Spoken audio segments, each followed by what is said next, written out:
Well, thank y'all for being out here with me again. We've had a tiring week so far. I have enjoyed the last 2 days with my little 4.5-year-old grandson, and be honest with you, I am give out, but I guess I'm give out in a good way. I had nursing home ministry yesterday morning and brought a message out of the book of John.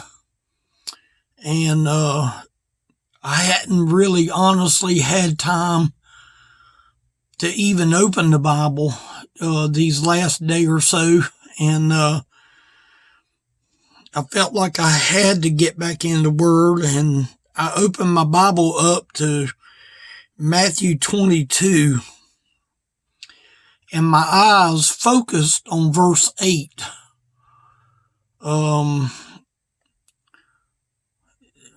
It really was just amazing. I mean, I went back and I read the 7 verses before, and Jesus had been talking to the Pharisees and some of the people and all, and I don't want to, read all of that. I mean, you're welcome to go back and see the context. But what I found when I opened my Bible and I found verse 8, it says, "Then saith he to his servants, the wedding is ready, but they which were bidden were not worthy." You know, part of me likes to try to apply the Bible to today. When I read that in verse 8, the wedding is ready, I just thought to myself, you know what? The wedding is ready. I don't fully understand everything. I believe the coming of the Lord is as near as I'm sitting in this room.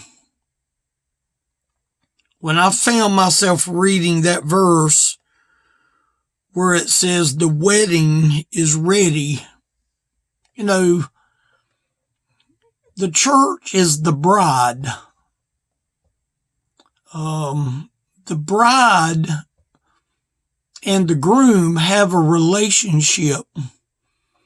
Before the marriage takes place, there's a relationship that is built. And that relationship is built on love. It's built on kindness. It's built on the uniqueness of that relationship. And when a person gets married, they get married to a person that they know well, that they love. I just go back a little bit. I remember when me and my wife got married that we didn't know each other that long at all. I believe it was Good Friday is when I actually met her, and we was married June the 5th, and we've been together 28 years. Now, things are not perfect, don't get me wrong, but I didn't really have a chance to really know her far as like dating a bunch of years. But you know what? When you have a relationship with Christ, it's the relationship that he has with you. It's not so much the relationship we have with him. A lot of people think that they have to earn something from God to get God's attention. There's only one thing you've got to do to get God's attention, and that is to simply trust and believe that Jesus is the Christ. That's it. A lot of people try to make the gospel hard. They make it difficult. And all Jesus is saying, even in this verse, there was people that was invited to this wedding. And people made excuse for the wedding. That's the reason this verse here in verse 8, it says, but they which were bidden were not worthy. They had committed basically murder up in the verses above, but that's not my message. My message today is that Jesus is willing to marry to his bride, the church. And the church is going to be called in front of him. Because if you go on down, then saith he to his servants, the wedding is ready. But they which were bidden were not worthy. Go ye therefore into the highways, and as many as ye shall find, bid to the marriage. You know, I'm glad to know that all people are invited to that marriage. All people are invited to salvation. If you look at verse number 10, so the servants went out into the highways and gathered together all as many as they found, both bad and good. You know, I wasn't a perfect man. My wife certainly wasn't a perfect woman when me and her tied the knot.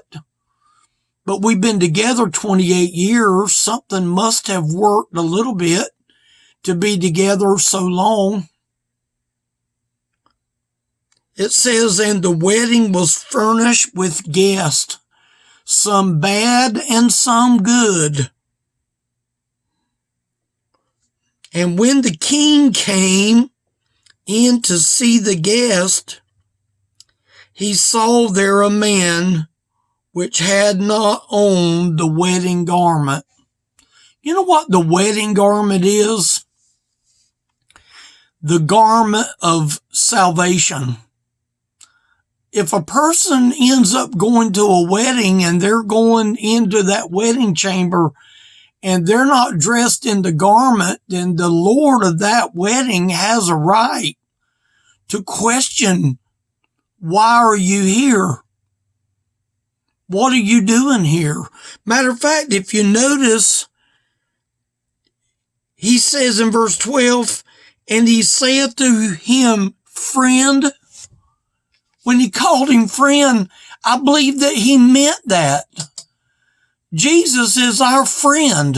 There's a song in the songbook that says, I'll be a friend to Jesus. He was a friend to this man. But look what he said to him. How canst thou hither not having a wedding garment? How camest thou in hither? How comest into this room? You got to remember the servants invited all that would come, and some were not worthy to come. But he says, how camest thou in hither, in the place of the marriage, not having a wedding garment? And he was speechless. You know what I thought about? How many people was going to stand in front of Jesus Christ on that day, knowing that Jesus was willing to marry his bride, and there's someone there that is not dressed in the wedding garment? How many people do you think is going to stand before the Lord Jesus Christ and they're not going to have the garment of salvation?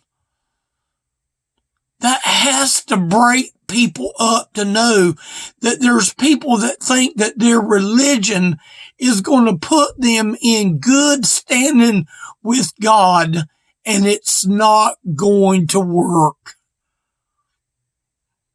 He tells us right here, then said the king to the servants, bind him hand and foot and take him away and cast him into outer darkness.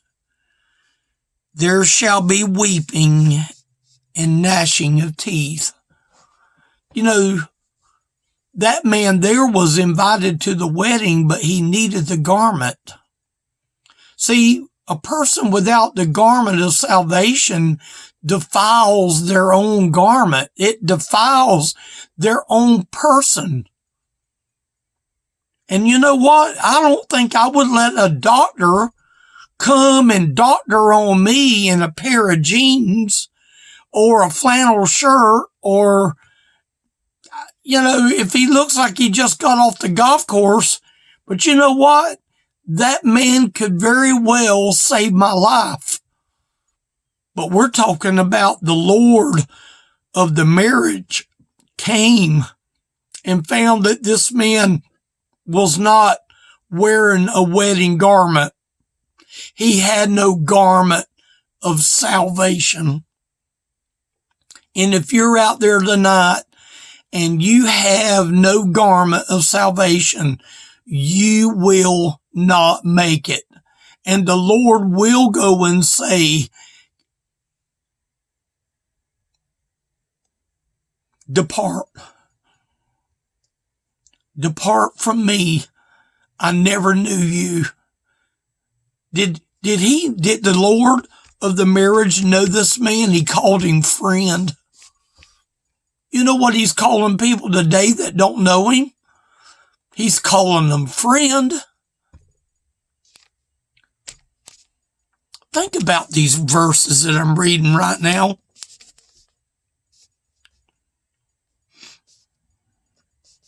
For many are called, but few are chosen.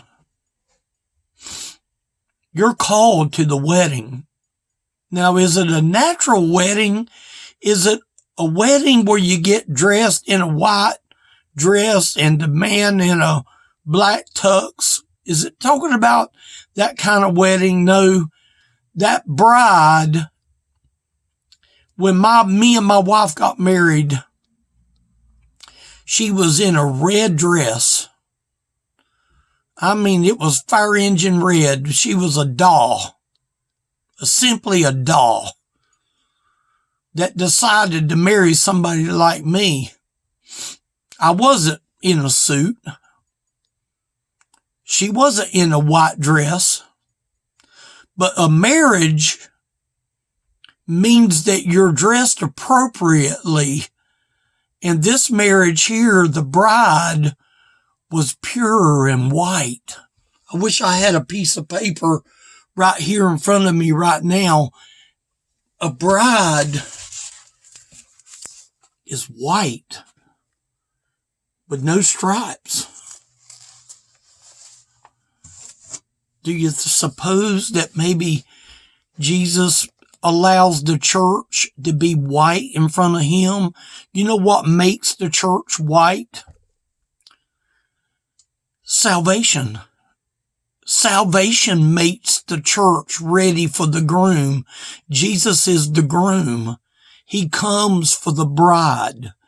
We don't know when he's coming, because he said up here in this verse, in verse 8, the wedding is ready.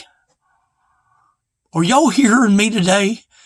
The wedding is ready, but we just haven't been told yet that the wedding is ready. But the wedding, I believe, is ready. I believe it's just a matter of time that Jesus is going to hear them words. Go get them. Go get my church. Go get the bride that accepted me. And you know what? there's not going to be no one there that's not going to have on the wedding garment. Talking about the defiled garment. Now, there's going to be a time that there is going to be a defiled garment, because the Lord's going to call up the dead. He's going to call up the lost, and all of them people are going to stand before God, and they're going to answer why they didn't hear the invitation to the wedding. And Jesus doesn't have no choice but to say, depart from me. You are no longer in a garment. Remember what he said up here? And he saith unto him, friend, how camest thou in hither, not having a wedding garment? You're not going to make it to heaven without the garment of salvation. That's the bottom line. Thank y'all for listening. If I can do anything, elderlyministry.com. There's a phone number. If you feel like talking, give me a call. Be more than glad to talk with you. Get ready. The wedding is coming. We just don't know when. Thank y'all for listening.